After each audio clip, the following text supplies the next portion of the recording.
The movie is set in the quiet mining town of Prosperity, Arizona, where life seems to be pretty normal. Almost all the people rely on mining, as the city is known for having precious gold. The scene then cuts to a truck which is carrying a large amount of chemicals. Since it is very dark, the driver doesn't notice a rabbit standing in the middle of the road. When he takes a sharp turn to avoid it, one of the toxic barrels rolls out of the truck and falls into a nearby pond. The next morning, collecting crickets from the same pond, he is completely unaware that the water has been polluted. He comes here every day to find insects, which will serve as food for his spiders. The movie then skips to a week later, and we are introduced to our protagonist, an 11-year-old boy named Mike. He is also an avid spider enthusiast, which is why he keeps visiting his best friend Josh. That day, Mike notices that the spiders have grown exponentially larger in size. This puzzles him, so he asks Josh about what he's been feeding them. The latter replies that he found some magic crickets, which serve as steroids for the spiders. Josh also believes that he is going to make a fortune out of his new discovery. As the two continue discussing the strange phenomenon, a dangerous tarantula gets out of its enclosure. Josh then shows Mike a large orb weaver spider, which he has named Consuela. It appears to be extremely poisonous and deadly. After a while, Mike's alarm rings and he says that he has to go to school. He then leaves the place, but not before promising to return the following weekend. Once the boy is gone, it finally dawns on Josh that one of his tarantulas is missing. He desperately begins looking for it, but the tarantula finds him first and bites him on his back. Josh screams in horror as the pain is unbearable, but there is no one to help him out. To make matters worse, he ends up knocking over the other enclosures, releasing all the spiders in the process. At last, Josh meets a gruesome end when the mutated insects swarm him and dissect him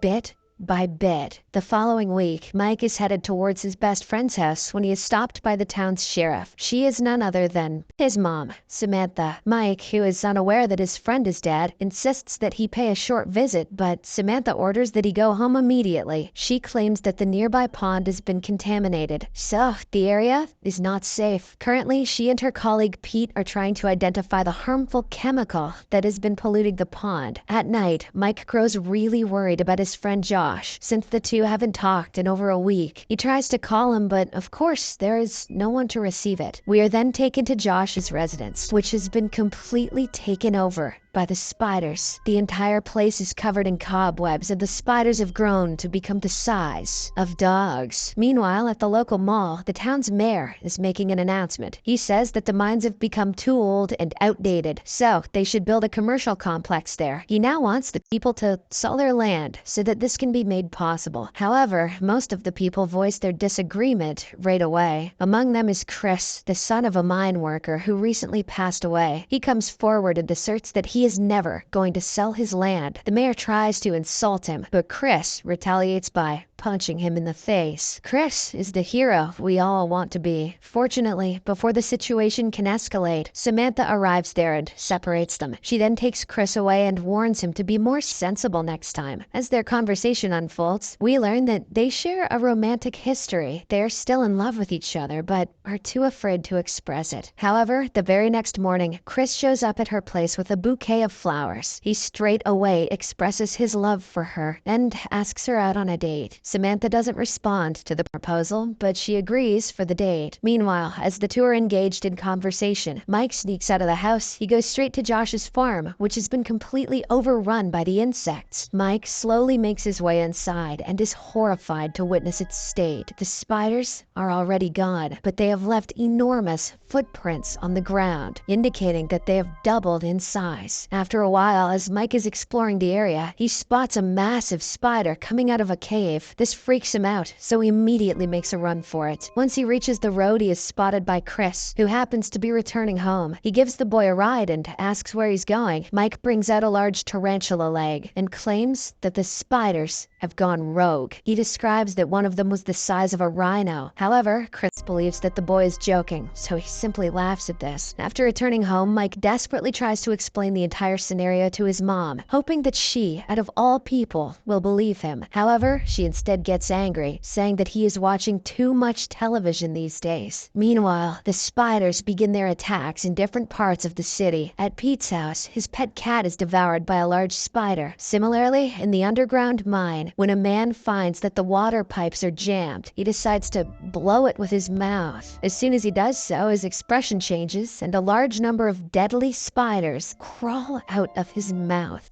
Then, the queen spider, Consuela, lunges at him from behind and finishes him off. In another incident, the mayor's ostriches are brutally dissected by the creatures. As the days pass, the townspeople realize that they are being attacked by something, but they have no clue that it's a bunch of 8-legged insects. However, that all changes when one day, the spiders finally decide to show themselves. As the mayor's son John and his friends are hanging out, they suddenly show up and begin their onslaught. The remaining boys quickly get on their bikes to escape, but most of them are caught by the insanely fast monsters. Only John manages to get away unharmed, as he cleverly guides the spiders towards a speeding oil truck, resulting in an explosion that kills them. At night, Chris's mom is preparing some food in the kitchen when she realizes that her dog is missing. As she looks for it, she finds a trail of blood that leads her to a nearby mine. Turns out the house is connected to the mine, and only a small layer was separating it. Now, that layer has been torn apart, possibly by the spiders. Worried, the woman slowly goes inside the mine, and this is when she is attacked by some gigantic spiders. They quickly incapacitate her and wrap her in a cocoon. I'd say that she'll come out as a butterfly, but she's already smoking hot. At the same time, Chris arrives home and hears his mother's screams. He rushes to the mine, but it's too late, as the monsters have already taken her away. All he finds is a large spider leg, which makes him realize that Mike was telling the truth all along. In the next scene, Chris rushes to meet the boy, and the latter finally has the chance to showcase his knowledge of spiders. He theorizes that the chemicals have made the insects exponentially larger, and they will keep growing as long as they have the toxins in their bodies. He also reassures Chris that his mom is not dead, as the orb weavers generally wrap their prey in cocoons but do not kill them. This is because they want to impress the queen by offering her food. Samantha, who is listening to all this, is left completely speechless. Just then, Mike's sister starts screaming in the other room, and when they all rush inside, they find a spider trying to wrap its web around her. Chris tries to intervene, but he ends up being incapacitated as well. Luckily, this buys Samantha enough time to pick up her gun and shoot that insect dead. After this, she tries to call for backup, but all the phone lines appear to be dead. Left with no choice, she uses her walkie-talkie to call her assistant Todd. The latter is very much aware of the situation, and he suggests that they use the local radio station to alert the public. Shortly after, the group arrives at the radio station, which is being operated by a guy named Harlan. Samantha quickly goes live and warns all the people that they're being attacked by giant insects. She requests all of them to run towards the local mall, as it is the only safe place right now. However, the people completely ignore her pleas, thinking that she's joking. This is because the owner of the radio station, Harlan, is always high and makes insensitive jokes. Meanwhile, a large tarantula is passing by the radio station. When it senses that there are people inside, it quickly launches an attack. Samantha and the group are now stuck, and it appears as if they are going to be killed, but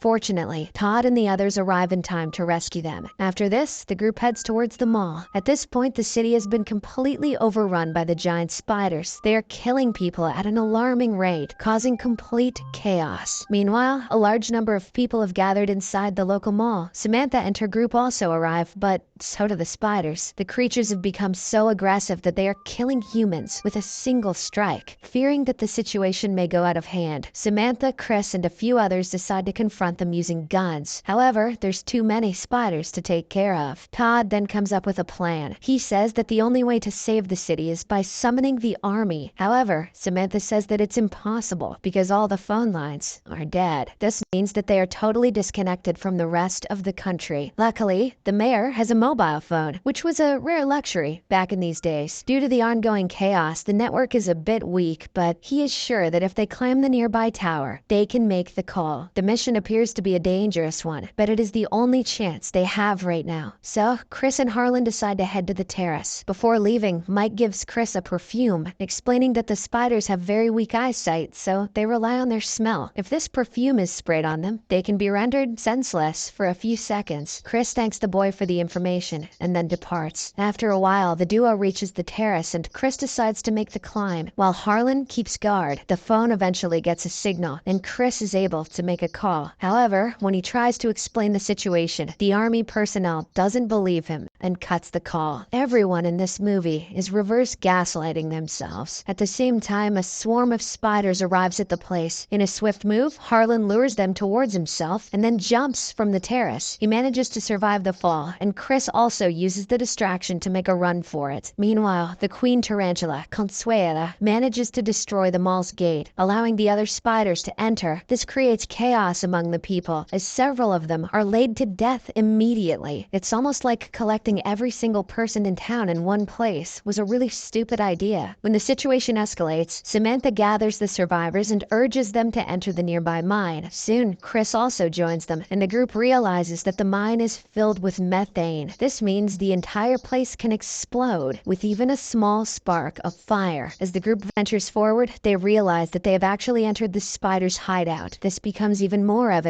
when they find several cocooned humans hung on the ceiling. Most of them appear to be alive, but time is running out as the queen will be feasting on them soon. When Chris finds the mayor inside of one of the cocoons, hope fills his heart as he believes that his mom is still alive too. He then asks Samantha to lead the group in another direction while he goes looking for his mom. Before they separate, the two confess their love for one another and decide to get married once the chaos ends. Chris also asks Samantha to light up the generator powering the mine, as he has a plan in mind. After this, he grabs a motorbike and slowly walks inside the dark tunnel. He eventually finds his mom, who turns out to be alive, but unfortunately, before they can get away, Consuela arrives at the scene, angrier than ever. Chris tries to shoot at it, but then he realizes that if he does so, the entire place will explode. So, as a last resort, he brings out the perfume given to him by Mike and sprays it toward the monster. Surprisingly, the plan works, as Consuela is rendered immobile for a few seconds. Taking advantage of this opportunity, Chris gets on the bike with his mom and speeds away from there. Along the way, he places a matchbox in one of the light bulbs. At the same time, Samantha and the group manage to exit the mine. She also finds the generator and powers it. As soon as she does so, the matchsticks ignite and a large explosion occurs inside the mine. Chris and his mom barely make it out in the last second, but the poor spiders are not so lucky. Every single one of them is torched inside the mine, finally bringing an end